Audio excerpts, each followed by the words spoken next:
Good morning, everyone. Thank you so much for joining us here in person in the nation's capital on this very hot morning or online. My name is Tiernan Sittenfeld, and I'm the Senior Vice President for Government Affairs at the League of Conservation Voters. Of course, I personally have a lot to say about the climate crisis, but I'm going to keep it extremely brief because we have a truly incredible lineup of climate champions here today, including the Speaker of the House, Nancy Pelosi, and the Senate Majority Leader, Chuck Schumer, both of whom are tireless leaders for climate action, whose presence here this morning makes clear once again that failure is not an option. The chair of the Select Committee on the Climate Crisis, which put out a seminal blueprint for climate action last summer, Kathy Castor, longtime member of the House and now Senator Ben Ray Lujan, who is fighting hard to maximize clean energy, an invaluable member of the House Energy and Commerce Committee and a leader on coastal resiliency, Congresswoman Lisa Blunt Rochester, the newest member of the House who worked on environmental issues in the Obama administration, Congresswoman Melanie Stansberry is going to be joining us, I believe, an incredible partner at NWF, an environmental justice leader, and Climate Power board member, Mustafa Santiago Ali. And then bringing it home will be Congressman Mike Levin, who spent his career fighting for clean energy and climate action before leading on these issues in Congress. As our nation is rocked by devastating heat, fires, drought, storms, floods, long-standing environmental and racial injustice, and economic inequality, it has never been more important or more urgent that we act on the climate crisis at the scale that science and justice require. Fortunately, President Biden and Vice President Harris and their incredible administration have put forward plans to do just that through Build Back Better and the American Jobs Plan. LCV, Climate Power, the Climate Action Campaign, environmental and labor leader, environmental justice and labor leaders, the private sector, elected officials at all levels of government, and people in every state and every district across this country are all in. We are running unprecedented campaigns to transition our country to 100% clean energy once and for all. Now, I know all of the speakers and everyone here is absolutely determined to make once-in-a-generation transformational progress on climate, environmental justice, clean energy, and good-paying, family-sustaining jobs. Now, I'm pleased to turn it to our speakers, and then we'll be happy to take your questions. And I'm delighted to turn it to the most pro-environment speaker we've ever had by far, Speaker Pelosi. Thank you. Thank you very much for your very kind words. More importantly, for the great leadership of the League of Conservation Voters. Tiernan has been there every step of the way, whether it's as an intellectual resource, with a message as a mobilizer in every way. Thank you, Tiernan Sittenfeld, proud for your great leadership. And to Mustafa Santiago Ali, welcome. Welcome to the Capitol. Okay, so we have a number of speakers. We have a message we want to convey, and that is that it is an imperative that we get this job done, and we fully intend to do it for the children, for the planet, for the future. I'm so proud of the work of the House Democrats that we were able, under Kathy Castor's leadership, to put forth a plan of action that is nothing like it has ever been seen. On that same committee is Mike Levin. I've seen him advocate to save the planet in his district, most recently last Sunday in Washington, and at the COP25 in Spain. Globally, locally, in every way, he has been a tremendous resource in this regard. Of course, Lisa Blunt Rochester brings her special stamp to this in terms of what this means in terms of health care, as well as for job to get this done.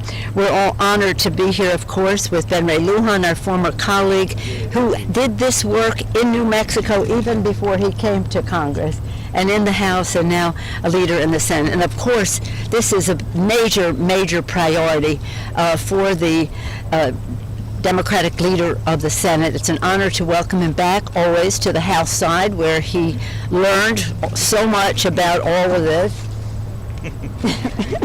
He's not denying it. Much from the Speaker herself, a young Congresswoman. He and I would both agree that we have a great leader in the White House Joe Biden was one of the first people affiliation very soon, but everybody knows that when they make that vote, it will be signed by Joe Biden, a pro-climate champion in the White House. With that, I'm very pleased to yield to the distinguished champion of saving the planet in the Senate, the distinguished former member of the House, current and future Democratic leader of the Senate, Chuck Schumer. Thank you. Future majority leader as well as current majority. After 2010. No, I said leader. Yeah. Oh, majority, okay. I assumed. Assume nothing. Nancy's in my conversations as late as 11 o'clock last night on the phone. We have a good time, don't we? We do very substantive stuff. And, are you rolling your eyes? But on the phone, she laughs at my jokes much more than in person. I will say that.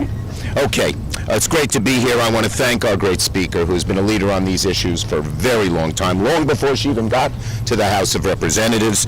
I want to acknowledge, we get a lot of great infusion from the House, some of the most talented people, and one of them who has just already made a huge mark in the Senate on environmental issues where he has so much experience, on helping the poor, on Native Americans, on so many different issues. Our great senator from the great state of Mexico, Ben Ray Lujan. Thank you, and I thank you, and I thank my House colleagues for joining us. And I want to give a special shout out to LCTV, to all of the people there, Tieran, who does a fabulous job, Jean, who does a great job, Mustafa Santiago Ali, who has been involved in so many of these issues as well. So, now we've reached a moment, and we're going to look back on this moment as a pivotal moment in the world fight against the climate crisis. What we can do in the next few months in terms of big, bold action is like nothing this nation and this world has ever seen before. This is a unique opportunity. We are surrounded by evidence of crisis. The fires out west, the heat waves, the floods, everywhere you look. Because of global warming, things are getting worse and worse. And I tell my constituents in New York, COVID was horrible. But if we do nothing on climate, starting within a few short years from now, each year will be worse than COVID, and each year will be worse than the previous year.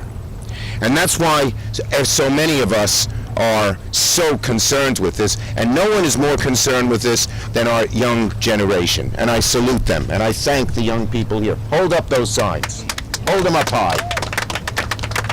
These are the people who care the most. I realized it myself. I ride a bicycle all over New York City. I'm sort of not a spandex guy. I'm not going at 40 miles an hour. I go slow. I take things in.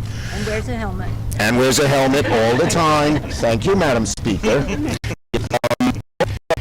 2 weeks after, I've ride along the wetlands of the southern shore of Brooklyn. It's beautiful. It's beautiful. The Atlantic Ocean laps up on these beautiful wetlands.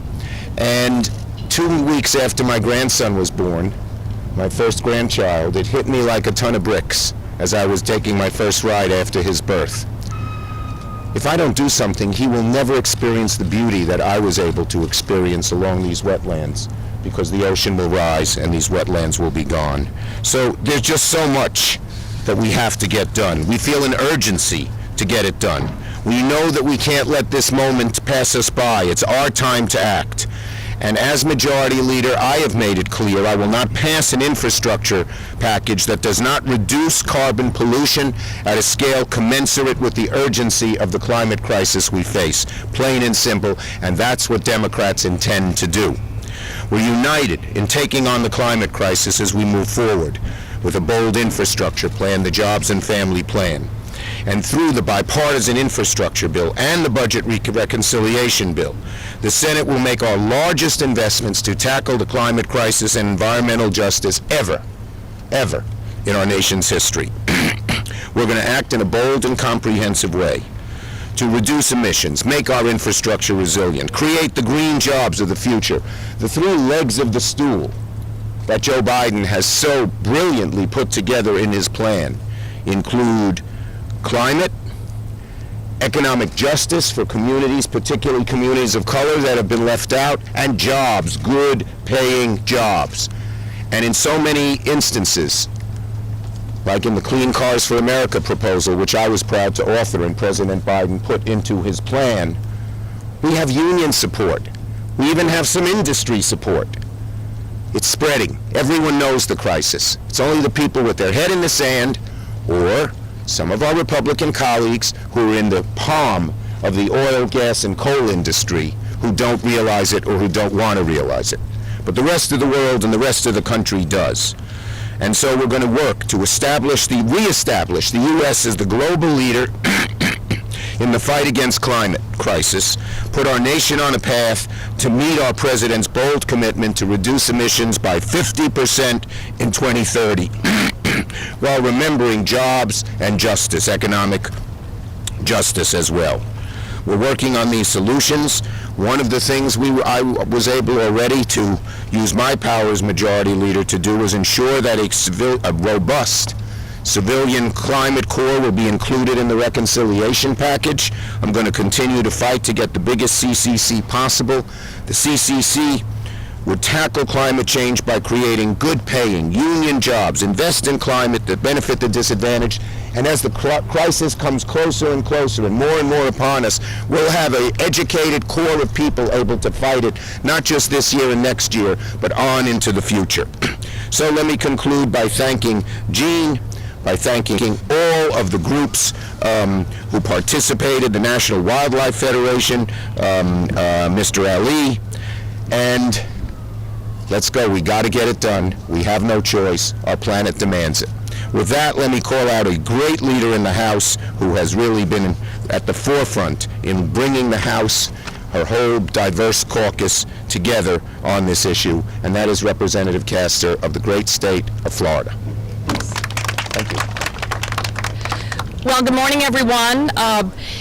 It's an honor to be here with such clean energy champions from the Congress and the League of Conservation voters.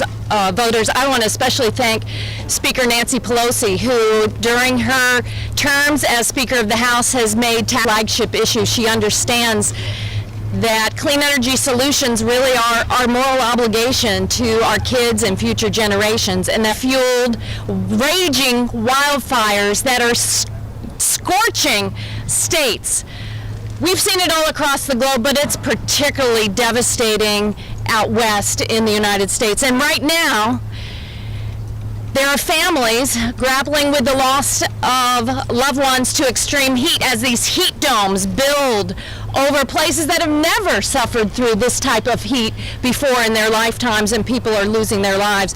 Right now, farmers are grappling with the fact that their crops are failing along with their livelihoods because of extreme heat, droughts, and floods that are more unpredictable than ever. And back home on the west coast of Florida, we are in the worst occurrence of red tide fueled by warmer Gulf waters where sea life is dying off, and small business owners, fishermen, and families that are just simply trying to take vacation are unable to go out onto the beach. Time for half measures any longer. The Biden plan sets us on a course to meet our clean energy goals, to lead the world in clean energy solutions.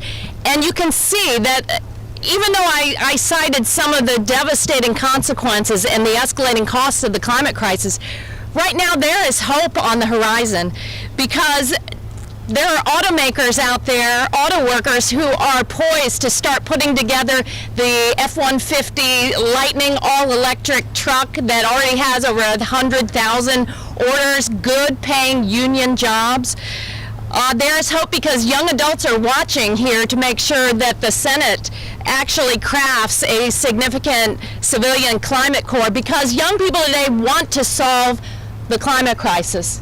They want to be part of the solutions, and they are motivated to do so.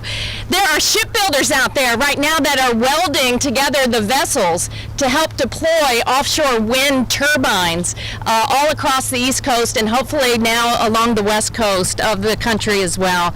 There are clean energy workers in all 50 states building solar arrays, putting together the onshore wind turbines, creating our clean energy future. And remember, those clean energy jobs now are paying higher than the median wage across America. These are good pay, sustaining, unionized jobs. So there is hope, but time is short.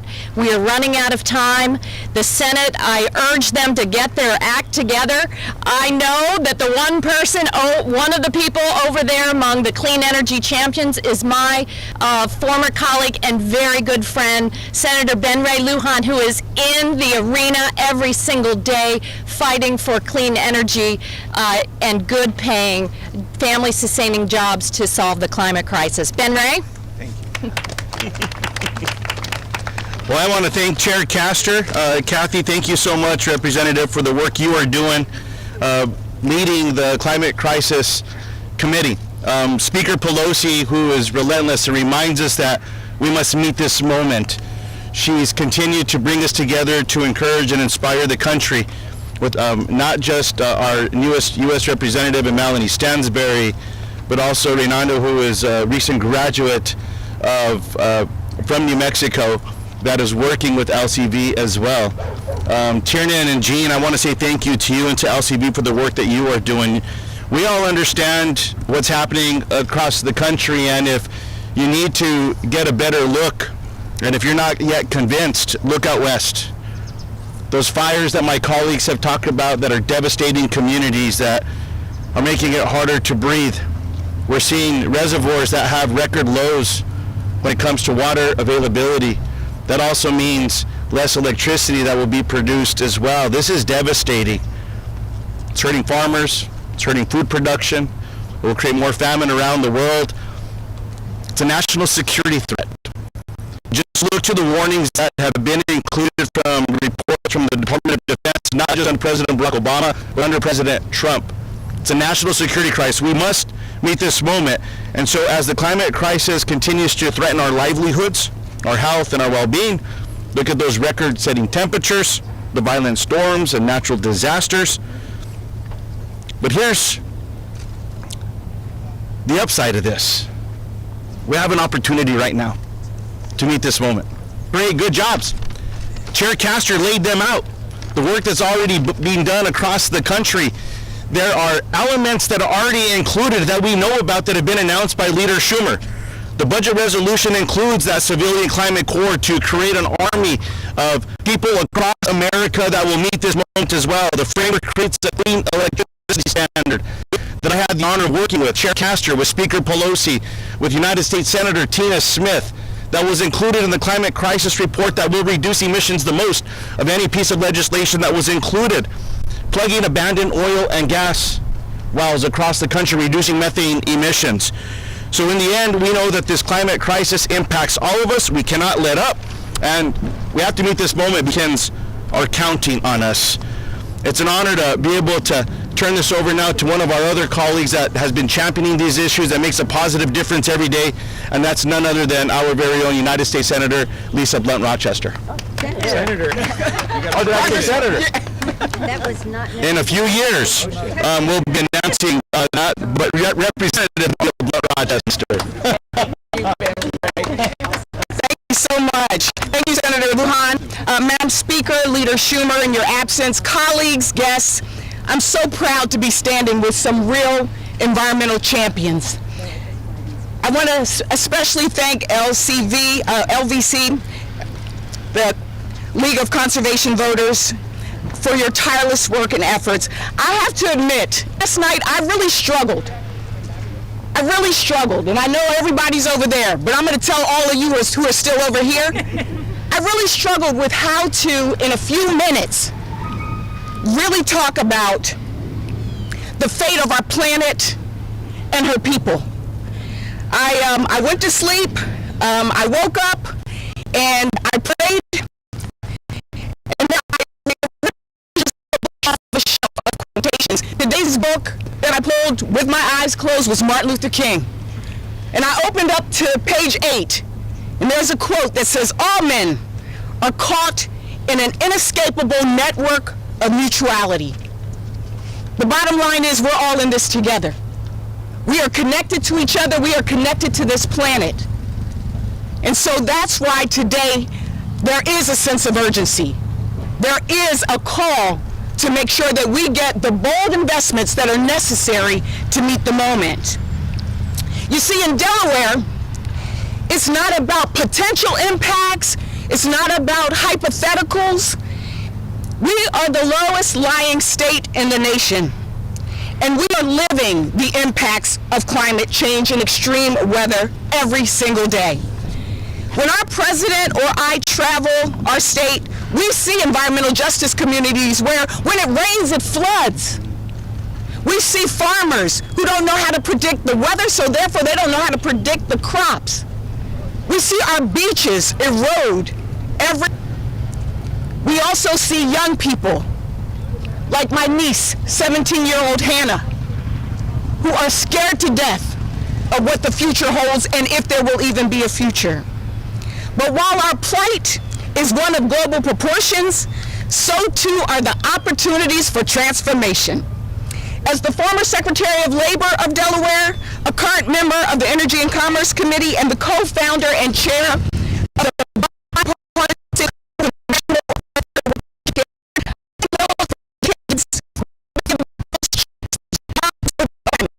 but as my colleague have already stated, it's both. We can't build a world-class infrastructure if we don't have good-paying jobs that lead to clean energy.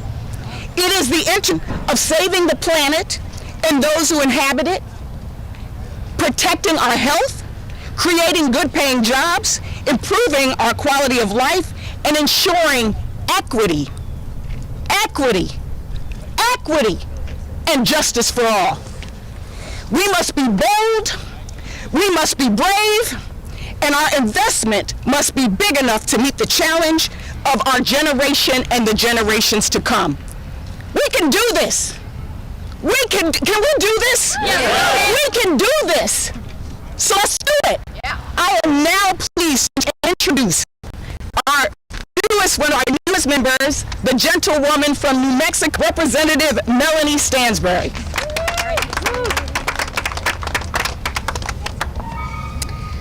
Well, good morning. Morning. I want to start by saying the science is clear. We need climate action now. And as one of the newest members, in fact, the newest member of this body, I want to say that I was elected to come here to Washington to ensure that we take climate action now, because the future of our communities depends on it.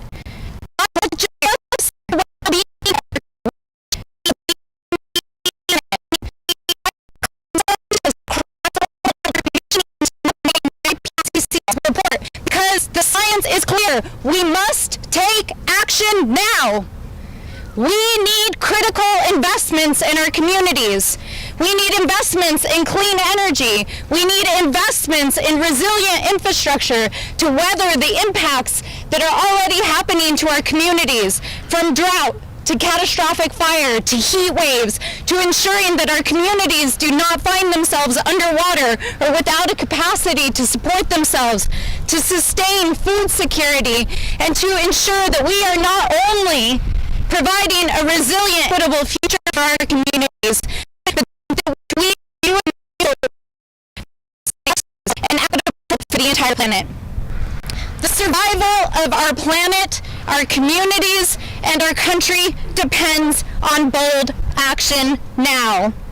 In my home state in New Mexico, we are already experiencing extreme drought.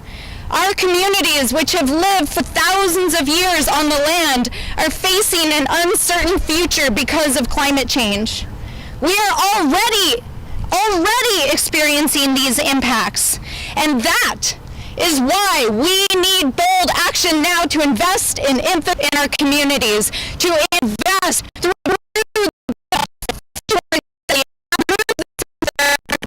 ensure that our communities have the tools to thrive and survive.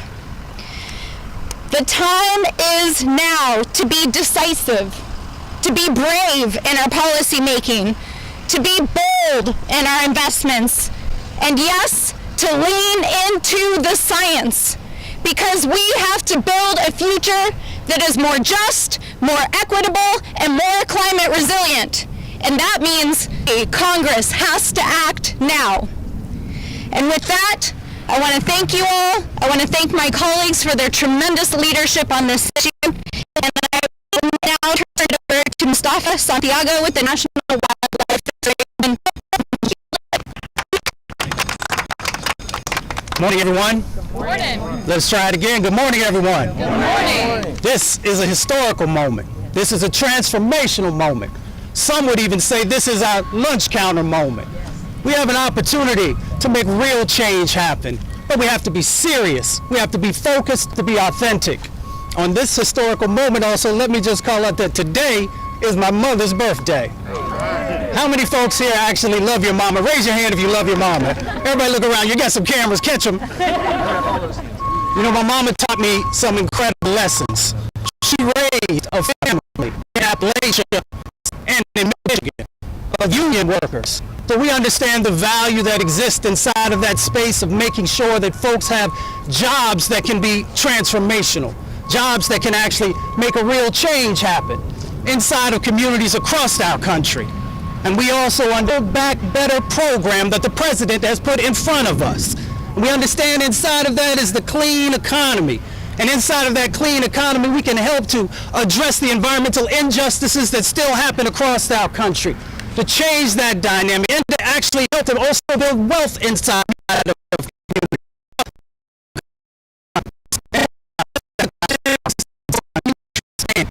The climate crisis is just not a theoretical concept. It is about real people and the impacts that are happening inside of their communities, but we can flip the script. We can actually make sure that we are helping to strengthen those communities, to build a foundation underneath of those communities to make real change happen. Because we've all seen the crisis plays out. We see firefighters who are fighting massive fires time and time and time and time again. But they keep going on. We've seen the floods that are happening.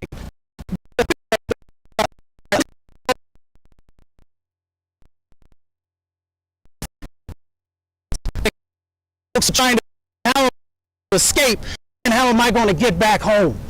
This is a part of the sets of opportunities that we have in front of us. If we are willing to make the investments, if we are willing to pull each other together to actually make real change happen, because we are talking about real people with real lives. We're talking about places like Texas and the Manchester community in Houston, Texas, hardworking folks who will continue to be impacted from the pollution that is warming up our oceans and warming up our planet and driving many of the climate emergencies that we find ourselves dealing with. How do we fix this is the question that far too many people still ask.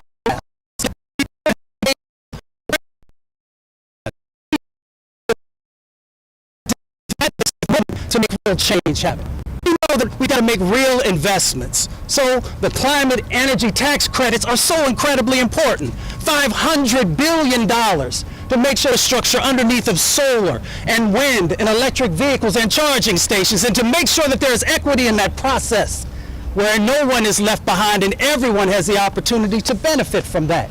We know that we need to have a clean electricity standard. We need that commitment that by 2035 we will have 100% clean electricity. Those in vulnerable communities will appreciate that. In our country from air pollution, and we know we're clean electricity. 100% we can change that dynamic.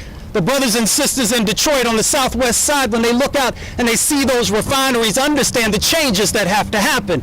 And not only that they have to happen, but they will happen if we are willing to come together to make real change happen. The words that I was raised on by Dr. Martin Luther King Jr., but before I do that, there's one element that we have not talked about today, and that is the For the People Act. We have got to pass the For the People Act. We have to make sure that both from the local, the county, the state, and the federal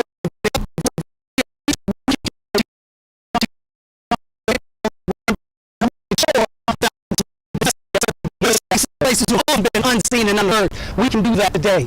We've got to make sure the Justice 40 initiative, that those benefits and resources are making it to those communities who have been on the front lines working. We can do that today.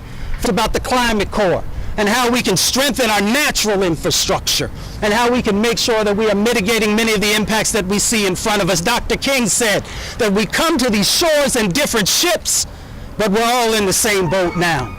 I want you to think about that. We are in this boat together, but we have a North Star.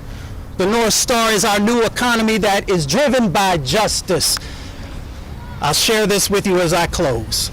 I was taught as a young boy that we have power unless we give it away. Embrace your power. Hold people accountable. Get engaged in the process. And I guarantee you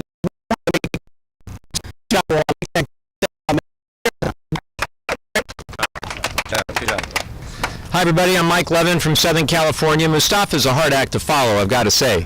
But by the way, you should notice that the House members stuck around. I don't know where Ben Ray and Senator, hopefully they went to negotiate a deal.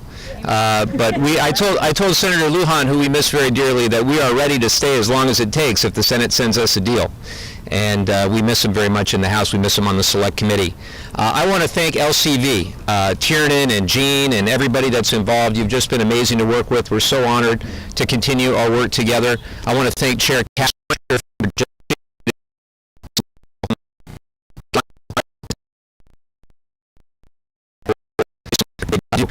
and I'm so hopeful that Speaker Pelosi, Leader Schumer, and others are going to come together in the coming days and weeks, and that we're going to be able to get a big bill that we can all be proud of across the finish line. I really want to focus for just a second on Southern California, because that's where I represent, in San Diego and Orange counties. We're seeing unprecedented impacts of the climate crisis, rising sea levels, increasing storm surge that are causing our coastal bluffs in my district to erode more than ever before, threatening lives, threatening property, threatening critical infrastructure like the Los Angeles-San Diego rail corridor, one of the busiest in the United States.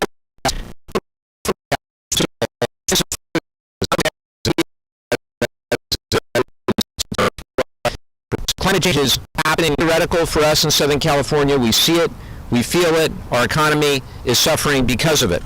And lives and livelihoods are at stake. So we have a responsibility to take bold action now, as has been said. And we have to be clear about what we're proposing. Sometimes I hear about the costs of action, but folks, these are investments. These are investments. Let's talk for a second about the cost of doing nothing. The cost of doing nothing far exceeds the cost of the actions we propose. I have a friend, Marshall Burke, who's an economist at Stanford University, who has concluded that if we keep the status quo, it will cost our domestic economy $25 trillion in the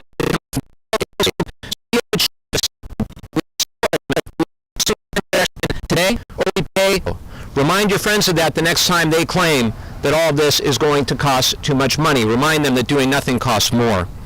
So I was so encouraged that recently we had a letter that 133 of my House colleagues signed on to, ranging the ideological spectrum from the most progressive to the most moderate. And we outlined 5 priorities that we demanded in climate action.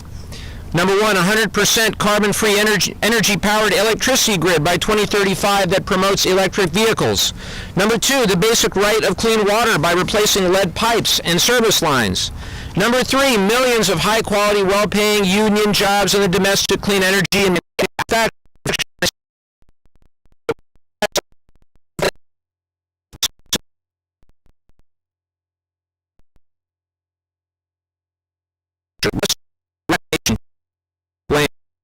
We put that letter out. We didn't know how many people we'd have sign on to that letter, nor did we know who in our caucus would sign on. But I was so encouraged. Again, 133 of my colleagues and myself from all different parts of our House Democratic caucus signed on, and they are united. We are all united in this belief that we need climate action. It needs to be big, it needs to be bold, and it needs to happen now.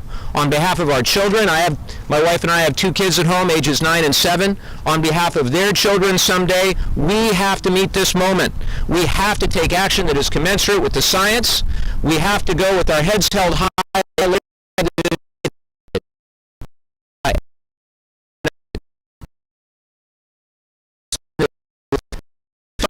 We that, I think we're ready to take a few questions. We got our first one from Dino Grandoni at the Washington Post, who's watching online. Hello, Dino. He asked, what does it mean that we are 3.5 months away from Glasgow and the Biden administration hasn't spelled out how exactly it will meet its climate pledge? Well, Dino, I can tell you, as part of the delegation that attended the last climate COP conference in Madrid, and I hope as part of the delegation that will attend this year in Glasgow, this year we'll go with our heads held high, knowing that the administration supports bold climate action. That was not the case when we went last time. We went and we had to signal to the international community that we are still in terms of the Paris commitments. Well, it's no mistake this time. We know we're going to meet the moment. And my great hope and expectation is we'll be able to go to Glasgow with a great climate bill that will demonstrate our commitment to our Paris objectives. And perhaps I'll turn it over to Chair Castor if she has any additional thoughts on Glasgow. Well, there's a reason that League of Conservation Voters is leading this presser today. It's up to the public. It's up to all of the people all across America right now who are entirely frustrated with the pace of progress here in Washington. I shared their frustration, and the time is now to weigh in. President Biden has put forward the most significant clean energy and jobs plan in the history of this country, and we are waiting